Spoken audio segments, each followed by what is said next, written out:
Hello, আসসালামু আলাইকুম সবাইকে। খুলনা অনলাইন স্কুলের পক্ষ থেকে সবাইকে অনেক বেশি স্বাগত। আজকে আমরা আলোচনা করব ইংরেজি গ্রামারের একটি গুরুত্বপূর্ণ বিষয় নিয়ে। সেটি হচ্ছে কমপ্লিটিং সেন্টেন্স। এসএসসি পরীক্ষার্থীদের জন্য এবং যারা 9, 10 তাদের পরীক্ষায় কমপ্লিটিং সেন্টেন্স 5 নাম্বার থাকবে। সো আমাদের আজকের বিষয় হচ্ছে ইনকমপ্লিট একটা সেন্টেন্সকে খুব সহজেই কিছু গ্রামার এবং কিছু স্ট্রাকচার ব্যবহার করে করা যায়, সেটি নিয়ে আমরা আজকে আলোচনা করব। সো যারা যারা এখন লাইভ ক্লাসে যে শিক্ষার্থীরা অংশগ্রহণ করেছো, কোথায় থেকে দেখছো এবং আমাদের এই কমপ্লিটিং সেন্টেন্স নিয়ে যাবতীয় মতামত কমেন্ট বক্সে লিখে ফেলো। ইনশাআল্লাহ আমরা আজকের ক্লাসের মাধ্যমে চেষ্টা করব যেন কমপ্লিটিং সেন্টেন্স নিয়ে যত জটিল এবং সহজ যে সমস্যাগুলো আছে সেটা সমাধান করার। সো সবাইকে আবারও স্বাগতম। তাহলে আমাদের আজকের ক্লাস শুরু করা যাক। আমাদের আজকের লাইভ ক্লাসটি আশা করবো যে তোমাদের অনেক বেশি সাপোর্ট পাবো যে শিক্ষার্থীরা দেখছে, ইনশাআল্লাহ। এবং ক্লাসটি ভালো লাগলে অবশ্যই শেয়ার করে দিবেন এবং এইটি আমার ইউটিউব চ্যানেলেও এই ক্লাসটা পাওয়া যাবে ইনশাআল্লাহ। সো এখন আমরা সরাসরি আমাদের ক্লাসে চলে যাচ্ছি। প্রথমে আমি যেটা আমরা আলোচনা করব, আমরা আসলে মূলত একটা ইনকমপ্লিট সেন্টেন্সকে কমপ্লিট করব। কমপ্লিটিং সেন্টেন্সের মানেই হচ্ছে যে একটা ইনকমপ্লিট একটা সেন্টেন্সকে কমপ্লিট করতে হবে। সো এই ক্ষেত্রে দেখা যাচ্ছে যে অনেকে বলে যে ইনকমপ্লিট একটা সেন্টেন্সকে যখন কমপ্লিট করতে হয় সেই ক্ষেত্রে অনেক বেশি গ্রামার এবং অনেক বেশি ভোকাবুলারি জানতে হয়, কিন্তু সেটার পাশাপাশিও আমাদের কিছু স্ট্রাকচার জানলে আমরা খুব সহজেই কিছু নর্মাল বাক্য ব্যবহারের মাধ্যমে কিন্তু 5টা নাম্বার আমরা পরীক্ষা হলে পেতে পারি। তো সেটার জন্য আমাদের একটু গভীরভাবে বুঝতে হবে এবং একটু খেয়াল রেখে যদি আমরা করি তাহলে খুব সহজেই স্ট্রাকচারগুলোর মাধ্যমে আমরা করতে পারবো। তো আজকে আমরা মূলত স্ট্রাকচারগুলো নিয়ে আলোচনা করব যে কোন স্ট্রাকচার থেকে আমরা খুব সহজ উপায়ে এই একটা ইনকমপ্লিট সেন্টেন্সকে কমপ্লিট করতে পারি। So let's get start. প্রথমে আমি লিখেছি সো দ্যাট। আমরা ইনকমপ্লিট সেন্টেন্সকে যখন কমপ্লিট করব তখন আমরা একটা সো দ্যাটের একটা রুলস আছে আমাদের। এটা হচ্ছে সো দ্যাট অথবা ইন অর্ডার দ্যাট, যার বাংলা অর্থ হচ্ছে যাতে বা যেন। এখন এই সো দ্যাট যুক্ত একটা ইনকমপ্লিট সেন্টেন্সকে আমরা কমপ্লিট করব। এই ক্ষেত্রে আমি বলেছি যে এই সো দ্যাট যুক্ত যে সেন্টেন্স এটা কিন্তু একটা ক্লজের অংশ। যেমন আমি যদি বলি the boy reads more so that, এটার অর্থ হচ্ছে the boy, এখানে the boy হচ্ছে সাবজেক্ট, reads এর সাথে আসছে যেহেতু এটা the boy হচ্ছে থার্ড পারসন, more সে অনেক পড়ে, so that যাতে। আচ্ছা, এটা কিন্তু একটা ক্লোজ। তো আমি এখানে একটা রুলস লিখেছি, সেটা হচ্ছে প্রথম ক্লোজটি প্রেজেন্ট হলে মে অথবা ক্যান এবং পাস্ট হলে মাইট অথবা কুড বসে। তার মানে আমরা যদি এই বাক্যটাকে আমরা কমপ্লিট করি সেই ক্ষেত্রে আমরা কোন স্ট্রাকচারটা ব্যবহার করব? যেহেতু the boy reads more so that, যাতে। আমি প্রথমেই বলেছিলাম সো দ্যাট মানে হচ্ছে যাতে। এই ক্ষেত্রে রিডসটা যদি প্রেজেন্ট টেন্স হয় সেই ক্ষেত্রে আমি বলেছিলাম যদি প্রেজেন্ট হয় তাহলে পরবর্তী ক্লোজটাকেও আমরা প্রেজেন্ট দিয়ে করতে হবে। তাহলে এই বাক্যের মধ্যে দ্য বয় এর প্রনাউন আমরা দেব হি। তারপর যেহেতু এটা প্রেজেন্ট টেন্স এই ক্ষেত্রে আমরা লিখব হি ক্যান। আমি বলেছিলাম প্রেজেন্ট হলে দিব আমরা মে অথবা ক্যান, তাহলে আমরা হির সাথে ক্যান দিব, হি ক্যান। আসলে বইটা কেন অনেক বেশি পড়ে, কারণ সে একটা ভালো রেজাল্ট করার জন্য। এই ক্ষেত্রে আমরা দিব, তোমরা ইচ্ছা করলে অন্য সেন্টেন্স মিলিয়েও অন্য একটা উদাহরণ দিয়েও যে কোনো বললেই শুধু হি ক্যান স্ট্রাকচারটা ঠিক রেখে একটা ইনকমপ্লিট সেন্টেন্সকে কমপ্লিট করতে পারে। যদি দা বয় থাকে, যেহেতু দা বয়ের প্রনাউন হচ্ছে হি, সেই ক্ষেত্রে আমরা হি ক্যান দিব, যেহেতু এটা প্রেজেন্ট এই ক্ষেত্রে হি ক্যান আমরা দিব make a good result, make a good result.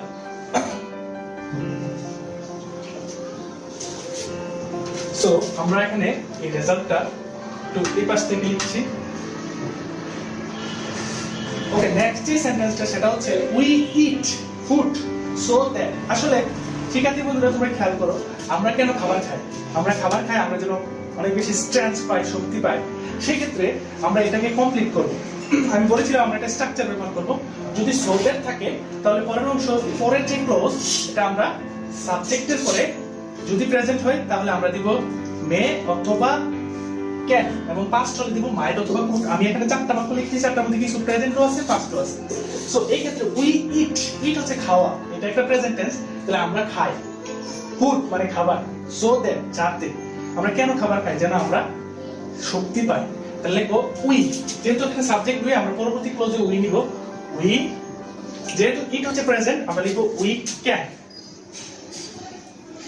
আমরা কি পাই? আমরা পাই স্ট্রেঞ্জ, তাহলে we can get strange, STRENGTH, strange. Okay, খুবই ইজি। শিক্ষার্থী বন্ধুরা, যারা ক্লাসটি এখনো দেখছো তারা আরো কমেন্ট বক্সে আরো কিছু সেন্টেন্স এই সৌদের দিয়ে আরো অন্যভাবে লেখা যায় কিনা সেটা কমেন্টে লেখার চেষ্টা করো, এবং কোনো কোশ্চেন থাকলে অবশ্যই কমেন্টে করো, ইনশাআল্লাহ আমরা জবাব দেওয়ার চেষ্টা করব। পরবর্তী সেটা হচ্ছে এইটা কিন্তু পাস্ট টেন্সে। এখানে কি বলা হয়েছে? He said some money, say set মানে সংরক্ষণ করে সাম মানি ইন অর্ডার দ্যাট, আমি বলেছিলাম ইন অর্ডার দ্যাট ও যাতে। আচ্ছা, সে কিছু টাকা সংরক্ষণ করে, কেন সংরক্ষণ করে? আমি তো বলেছি সে কিছু বই কেনার জন্য। এই ক্ষেত্রে আমরা কি লিখবো? আমরা বলেছিলাম যে যদি পাস্ট হয়, যেহেতু সেভের সাথে ইডি যুক্ত আছে সেট, তাহলে আমরা লিখবো হি, যেহেতু হি আছে আমরা হি দিলাম এখানে সাবজেক্ট। বলছিলাম পাস্ট হলে মাইন্ড অথবা কুড হবে, তাহলে আমরা কুড দিব, হি কুড বাই সাম বুক, যেন সে কিছু বই কিনতে পারে। তাহলে সে টাকা জমায় যেন সে কিছু বই কিনতে পারে। এই ক্ষেত্রে আমরা দেবো he could buy some books.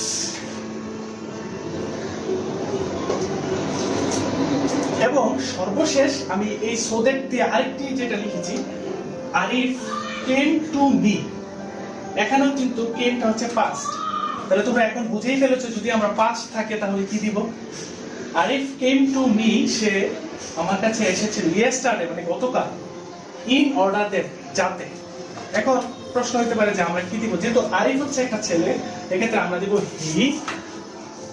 এবং আমি বলেছিলাম যে পাস্ট হলে, যেমন কামের পাস্ট ফর্ম হচ্ছে কে, তাহলে আমরা দিব হি কুড।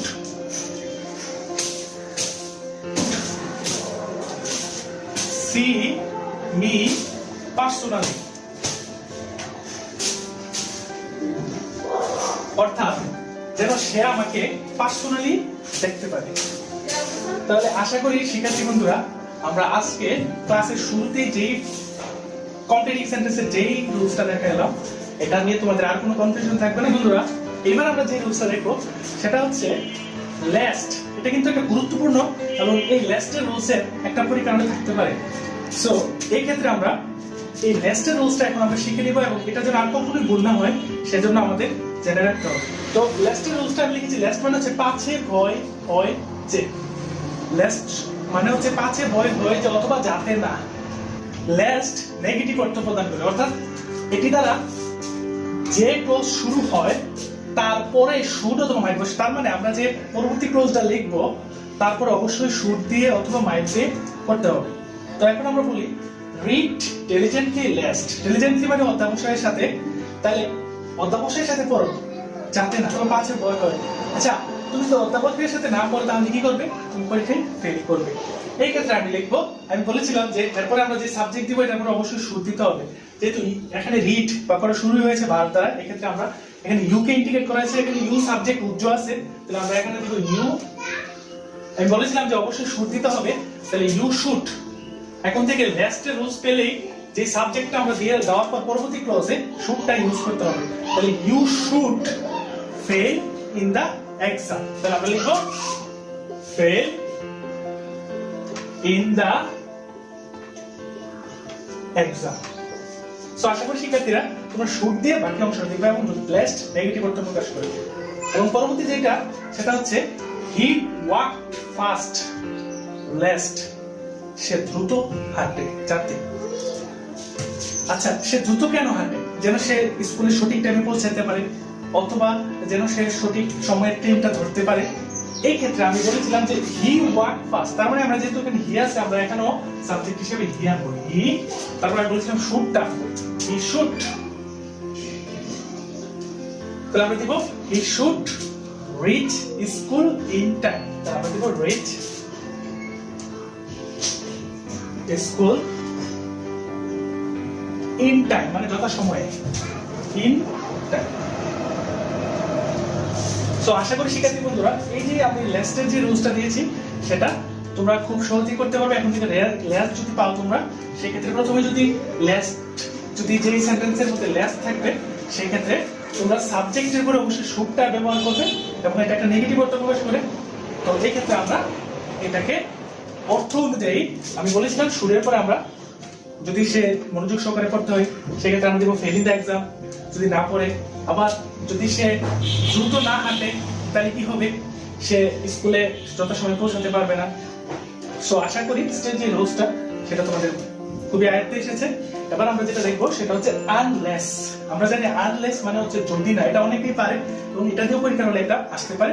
তো তোমরা আজকে এটা শিখে নাও যে অনেকে জানি যে অনেকে এটা পারো বা কমপ্লিটিং সেন্টেন্স অনেকেই খুব সহজেই পারে।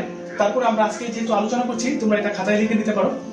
আমরা এখন যেটা লিখছি সেটা হচ্ছে আনলেস ইউ রিড অ্যাটেন্টিভলি। যদি তুমি মনোযোগ সহকারে না পড়ো তাহলে তুমি মনোযোগ সহকারে না পড়লে কি হবে, তুমি পরীক্ষায় একটা ভালো রেজাল্ট করতে পারবে না, অথবা তুমি তোমার প্রত্যাশা অনুযায়ী ভালো একটা রেজাল্ট করতে পারবে না। সেক্ষেত্রে তুমি লিখবা আনলেস ইউ রিড অ্যাটেন্টিভলি। যদি তুমি মনোযোগ সহকারে না পড়ো তাহলে কি হবে, তাহলে হবে যেহেতু এটার অর্থ হচ্ছে যদি না, তার মানে এটা এখন বর্তমানে না ভবিষ্যতে হবে। তার মানে আনলেস ইউ যেহেতু আছে তাহলে you will fail in the exam. তাহলে লিখো ইউ উইল ফেল।